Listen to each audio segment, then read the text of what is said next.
तपाईहरु कसैले पनि बेमत नगर्नु होला। एउटा कुरा अहिले मैले भेटिसकेको छु कार्यक्रममा अघि बढायौं त्यसप्रति हामी क्षमा प्रार्थी छौं। जय माटो जय माटो जय माटो जय देश जय माटो जय देश। हामी यस्तो एउटा बिरुवा रोप्न खोज्दै छौं जुन बिरुवाको फूल र फल हाम्रा जेन्जीहरूले हामी मरेर जान्छौं, जो पनि मरेर जान्छ। हाम्रो बाबा आमा मरेर जानुहुन्छ, हामी मरेर जान्छौं।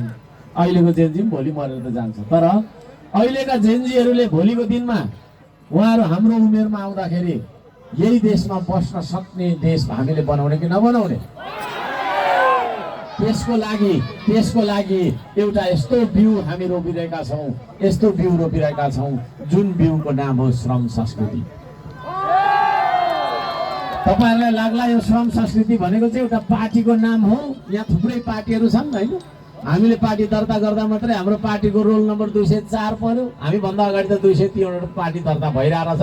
हामीले दर्ता गरिसकेपछि 10-15 वटा भयो अरे भन्ने छक्क पर्छु हैन।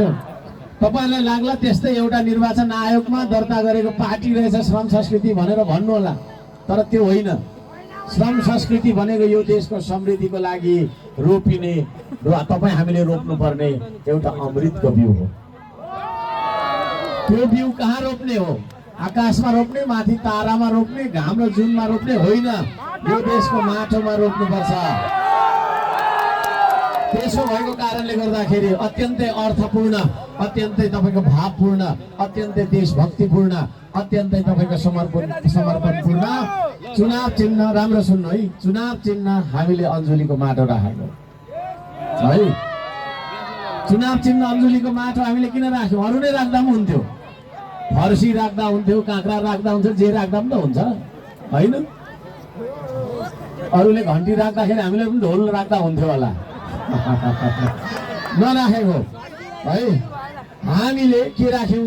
चुनाव चिन्ह माटो राख्यौं। त्यो माटोमा ध्यान दिनुहोस् है युवाहरू, धेरै करार हुँदैन, हल्ला होइन, सल्लाह गर्नुपर्छ अब है। हामी हल्ला गर्ने टिम होइन, सल्लाह गर्ने टिम हो। भरे होइ भन्नु है भन्दा मात्रै होइ भन्नु। त्यो बिउ रोप्नका लागि हामी तपाईको चाहिँ अञ्जुलीमा माटो लिएर आइरहेको